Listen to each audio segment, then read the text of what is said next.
Hello and welcome to part 7 of making Navia from Genshin Impact. This video is the final part of the series. In this video we're tackling Navi's incredibly detailed hat. Honestly, it could rival some horse racing hats. There are so many recurring design elements in this piece that really help tie the whole costume together. From the smocked velvet and decorative vinyl laces to the roses, bows, and even some 3D prints. Also, I have never made a hat before, so this is a first, and we're learning as we go. Let's start making the hat. I made this lace detail by using the Crike art to cut out a design from heat transfer vinyl, then used my weeding tool to separate the unwanted pieces. After that, I used tweezers to pick up and carefully remove these pieces. I roughly traced and cut out mesh fabric for the glitter vinyl, then traced this piece a second time to make the lace darker, then traced around all these pieces a third time to make it darker again to achieve the shade I wanted. I then ironed on the vinyl onto a single layer of black tulle. I pinned all 3 layers of tulle in place. I then top stitched around the outline of the vinyl, as well as top stitched around the middle lace outline too. Here are what the finished stitches look like at the back of the lace. After I cut the excess tulle out, the lace detail is now finished. I cut out 4 of each bow pattern piece and interfaced 2 of the pieces. I pinned the matching interface and non-interface pieces facing right sides together and sewed these pieces in place along the curved edge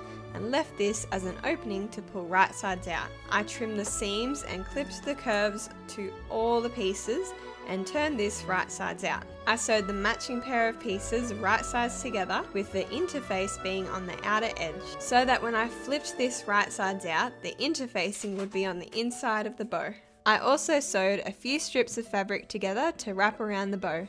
I first pinned, then sewed together. I trimmed the seam allowance, then used a loop turner to pull right sides out, and lastly pressed flat with an iron. I then sewed all these bow pieces together and clipped all the loose threads. I pretty much folded the bows in half, then folded each side in half again in the opposite direction. I actually hand sewed this in place. I then placed a smaller bow on top of the bigger bow, then secured these in place by tightly wrapping it with a velvet strip I made earlier. I then flipped the strip of fabric so the seam was hidden. I also made a yellow bow from satin fabric and used the exact same process as I did before.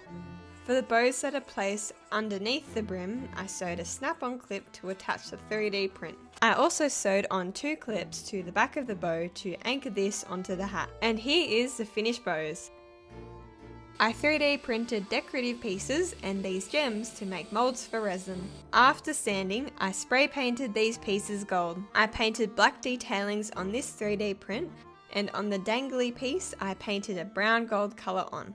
I then threaded wire through the beads and connected all these pieces together. For the gems, I made a silicone mold by hot gluing 3D printed gems in a container, then pouring silicone into the mold to cure. Once this had set, I made a resin mixture and dyed the mixture with blue alcohol dye, and poured into the molds. Once the resin had cured, I used sandpaper as well as a filing block to file, smoothen, buff and polish the pieces. I then sprayed 2 coats of clear gloss, which made them nice and shiny. I beaded all the pieces together. I made this gem shiny by cutting out some mirror paper to place behind it. I stuck the gem and mirror paper together by using double-sided tape. I then stuck more tape on, then cut away the excess. I peeled the protective sheet away so it was ready to stick. I then stuck the gem inside the casing, then glued a snap-on clip on the center back of the print. This was so it could clip onto the bow.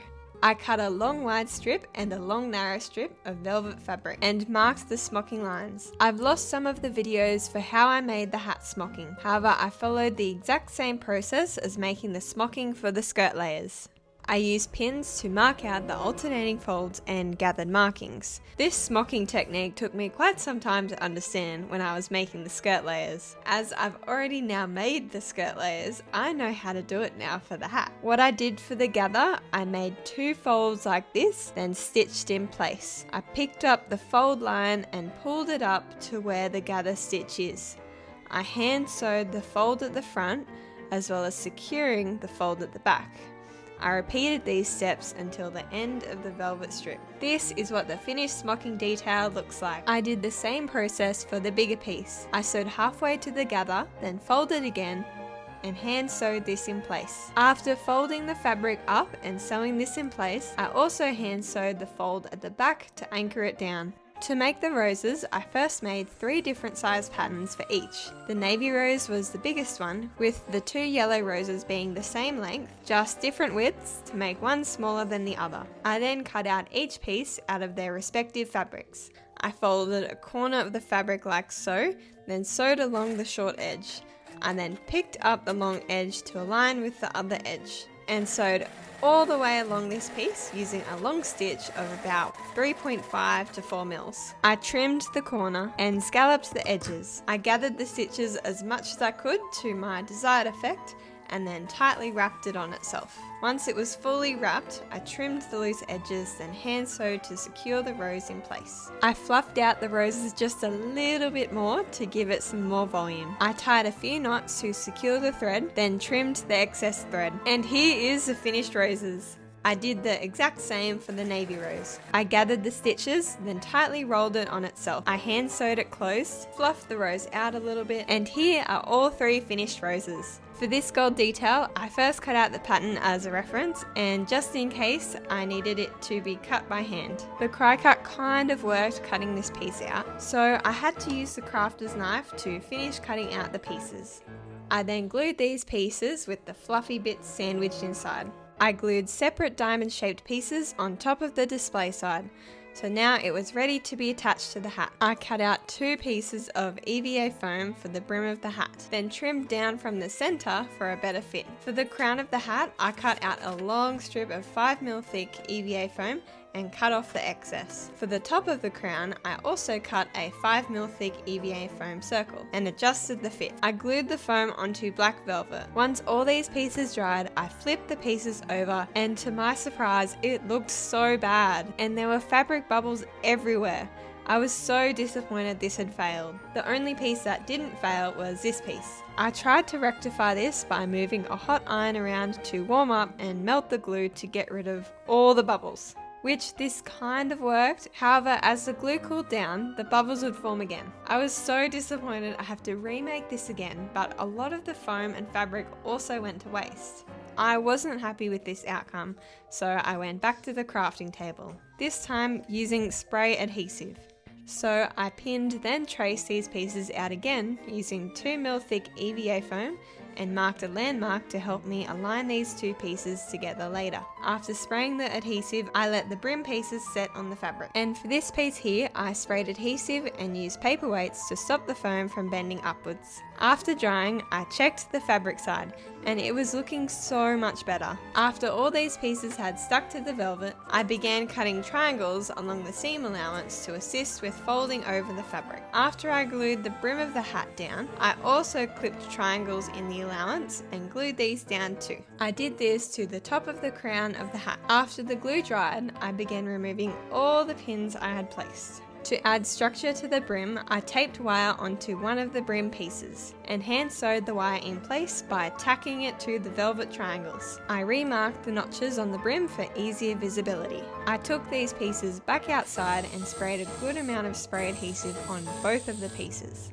I then matched the notches on each of the pieces and stuck these pieces together, and it was starting to look so good. I then wrapped the top of the hat together. This was also a new long strip of foam as I had cut the other too short. I marked where I needed to trim the excess foam. I cut the excess foam using a crafter's knife. I then reassessed the length and I was happy with the fit. I trimmed the excess at the corners. I marked where I previously cut the excess as I actually liked the amount of allowance I left on this piece. And for the other end of the piece, I did the same thing, clipping both the corners and pinning the seam allowance down. I then double checked the fit, which was pretty good. Now that it was just right, I applied glue to the foam and folded over the seam allowance onto the foam and used pins to hold it in place. I attached the top and base of the hat by hand sewing them together. I used pliers for this because it was really difficult to pull the needle through. I then sewed the two edges of this piece together. I finished the stitch by pulling the needle through the inside and tying a knot. The crown part of the hat is now finished. I then pinned the crown of the hat onto the brim, then hand sewed this together too. This got really difficult at times and you did have to put some work into it. I actually had to use sewing forceps to push and pull the needle through the fabric. I marked then cut off the excess foam on the brim, then glued down the seam allowance by sandwiching between the two layers of the brim. As this glue was good for initially holding in place, but not strong enough to hold when wearing the hat, I went around and hand sewed this edge. And the body of the hat is finished. Now it was time to assemble the hat. I first placed velvet smocking and bows onto the hat. I attached the smocking by hand sewing this onto the hat. I first placed the pearls onto the smocking to get a nice placement, then used glue to secure these down. I glued pearls onto the big smocking pieces, then hand sewed the yellow bow, the lacy detail, then the navy rose, both the yellow roses, and lastly I sewed a fluffy ball and feather on top.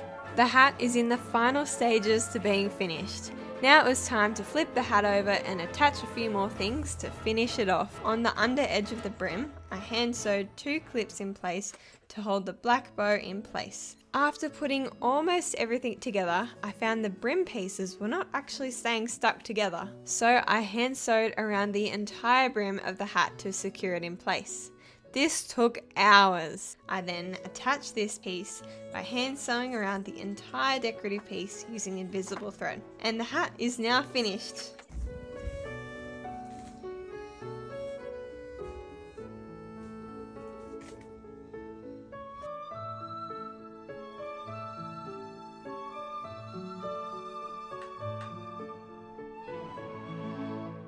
The hat is finally complete. And with that, the entire costume is all finished. I learnt so much while making this piece. Wrapping the fabric around all the hat pieces was a completely new technique for me. And even though all the small details took a really long time, it was incredibly satisfying to see all these little pieces come together to make this. If I had to pick a favourite part and something that I'd want to change, my favourite part would probably be the hat making itself. I've never done that before, but using cosplay foam and wire around the brim to add structure was really cool. As for what I'd do differently, I wouldn't reduce the size of the crown before attaching it to the brim. That way, if I did that, I'd have more room under the hat to fit a wig in. I'm not currently planning on making a wig in the future because that is going to be like a massive project, but it's definitely something I'd consider down the line. I'd also probably use stronger wire to provide extra support in the brim. Well, that is it for this video. I've got a full cosplay breakdown coming soon, as well as a video of me entering this cosplay into a competition. We'll see how we go, so stay tuned for those. Thank you so much for watching. If you enjoyed this video, leave a like and click subscribe, and I'll see you in the next video. Bye for now.